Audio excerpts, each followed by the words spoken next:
How to develop fluency in English. Learning the basics of a new language is certainly a challenge, but mastering true fluency in a new language is even more difficult. It is, however, possible to develop fluency in a language that is not your own native language, with the appropriate learning and a lot of practice.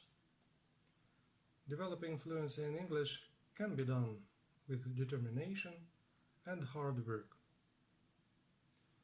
The first method: becoming comfortable with English. 1. Take a class.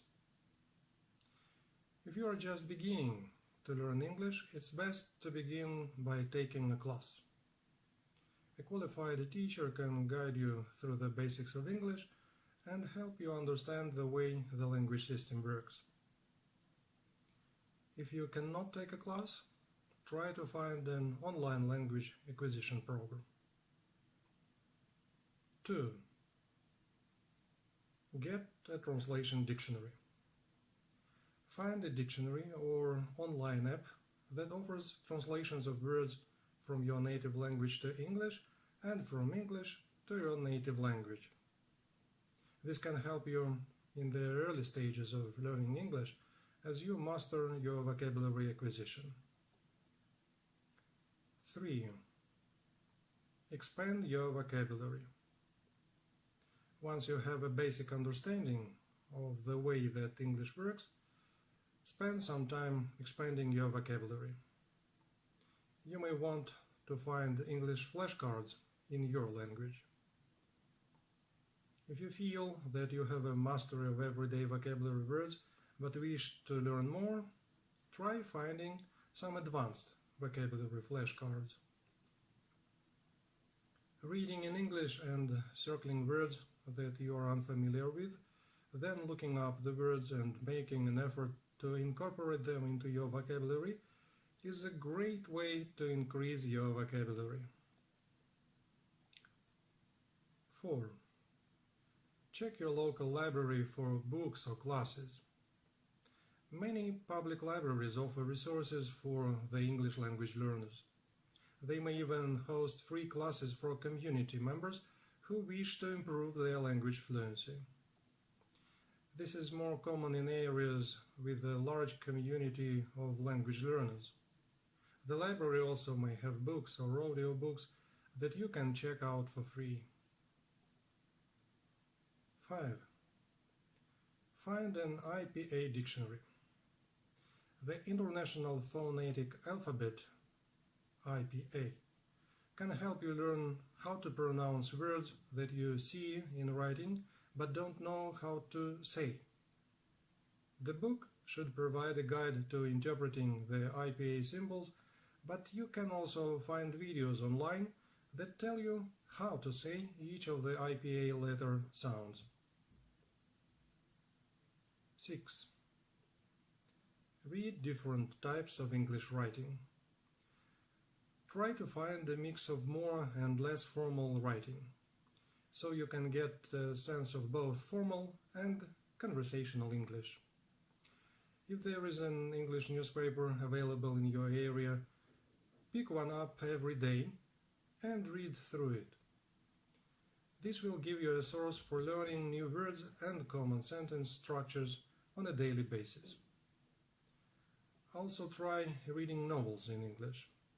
If you find that novels are challenging, try finding books meant for children or young adults, then build up to more complex works. Circle words that are unfamiliar, look them up, and write the definition in the margins of the paper or book. Then try to use a few of the new words in English conversation. 7. Watch a diverse array of English programming. English news reports are a great way to begin exposing yourself to English because reporters frequently speak clearly without any significant accent. However, diversifying the types of English videos you watch can help you develop fluency in conversational English so that you do not sound overly formal or stiff in your speech. Watch movies. Movies that are directed towards children or teens may have less complex vocabulary and sentence structures and may be easier if you are just developing proficiency. TV shows may be a good option as well, because they are shorter than movies and can give you a sense of comic timing and humor, which can be part of fluency as well. Turn on subtitles for anything you watch, if they are available. Watching the words while you hear them can improve your pronunciation and vocabulary. 8. View videos online. YouTube and other video streaming sites have a nearly endless supply of videos in English. If you wish to improve your work-related English fluency, be sure to watch videos in your specific field, so that you can master the vocabulary and details unique to your professional needs. 9. Find an English learning buddy. You need to practice speaking English to build fluency, so having a friend who is also learning English will give you both the opportunity to learn and practice together. Alternatively, you could try to find a native English speaker who wishes to learn your native language and work out an exchange deal. 10. Get a quality English dictionary. Having access to a dictionary that offers clear definitions of unfamiliar words can help you understand words and figure out how to use them in the appropriate context. Most dictionaries will provide the word, a pronunciation guide, a definition, and the plural form of the word, which can usually be made by adding an s, but can also take on unusual forms such as es, en, or changing the vowel from us to a, depending upon the origin of the word.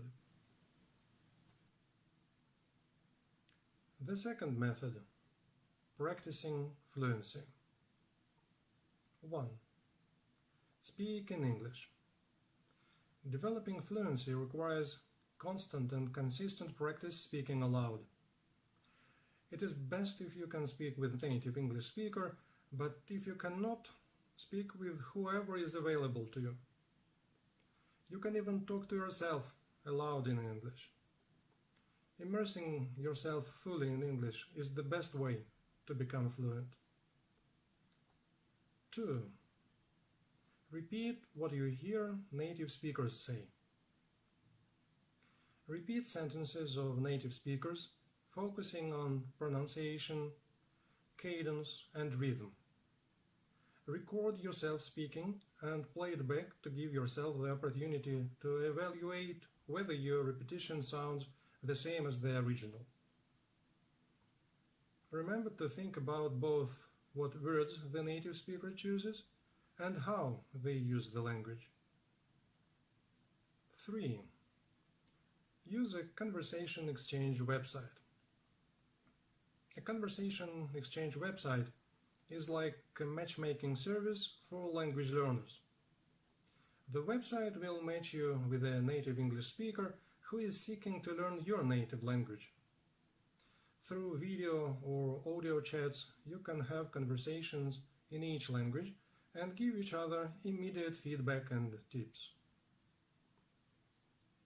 This type of exchange is best when done on a regular schedule, as frequently as possible.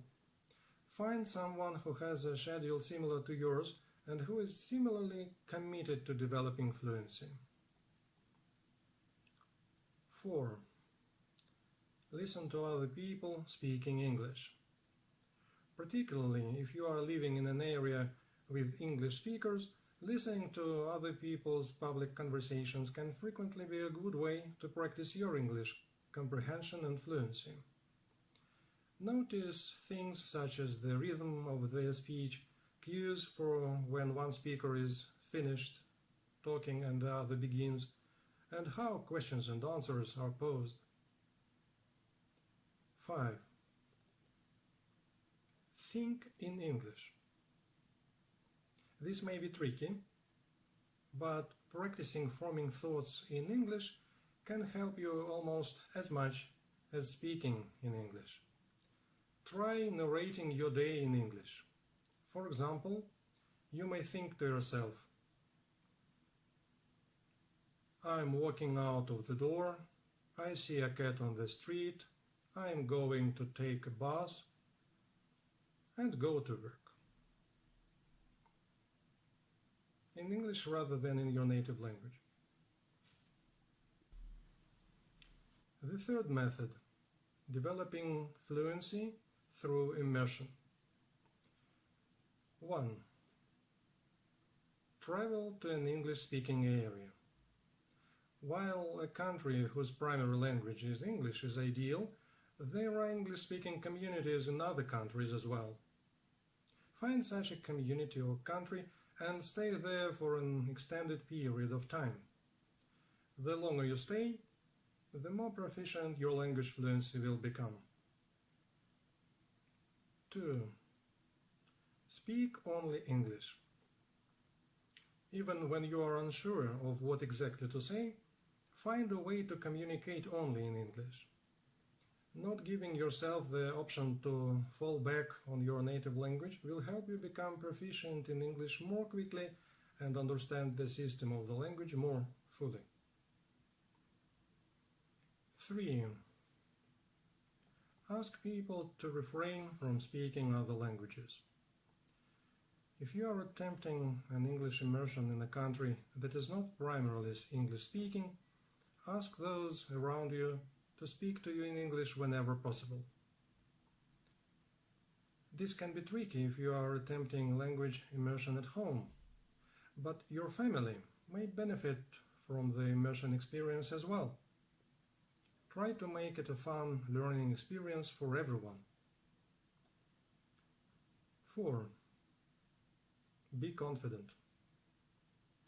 If you let go of your fear of messing up the language and focus instead on just communicating and getting to know people, you are more likely to be successful. The fourth method, avoiding common mistakes in English. 1. Use the correct article. There are two types of articles in the English language, definite and indefinite. There is a definite article and refers to one specific thing. A and an are indefinite articles and refer to a general noun. If you are referring to any dog at all, say a dog. If you are referring to one particular dog, say the dog. Use an instead of a if the noun that follows begins with a vowel sound, as with I would like an apple or I will be there in an hour. 2. Pay attention to prepositions. One mark of a non-native speaker is the incorrect use of prepositions. Words such as on, to, in, among, around. If you wish to speak as fluently as a native speaker, pay careful attention to how these short words are used by native speakers. Unfortunately, the rules about when to use a particular preposition are inconsistent. For example, it is common to say either I am waiting for the train or I am waiting on the train, but you cannot always exchange on and for, as with I have a meeting on Monday. 3. Choose the correct adjective order. Not all adjectives are treated equally in English, and native speakers tend to place adjectives in a certain order before the noun they modify. The typical arrangement is article, judgment, size, shape, age, color, nationality, material. However, it is best to limit the number of adjectives for a single noun to 2 or 3. For example, you would say, I have an old brown dog. Or, I drive a rusty, box-shaped, 20-year-old American truck. 4. Resist the thesaurus. A thesaurus can be tempting if you feel that your vocabulary is limited, but often synonyms listed in a thesaurus may relate to an alternative form of the word you are replacing. If you must use a thesaurus, be sure to look up the word you select in a quality dictionary to be sure that it is an acceptable substitute for your original word. Memorize irregular verbs. In English, the regular verbs are relatively easy to master, but the irregular verb forms are much more difficult. It is best to simply memorize these verb conjugations. Searching for lists of common irregular verbs and making lists of flashcards for yourself may help you master their forms.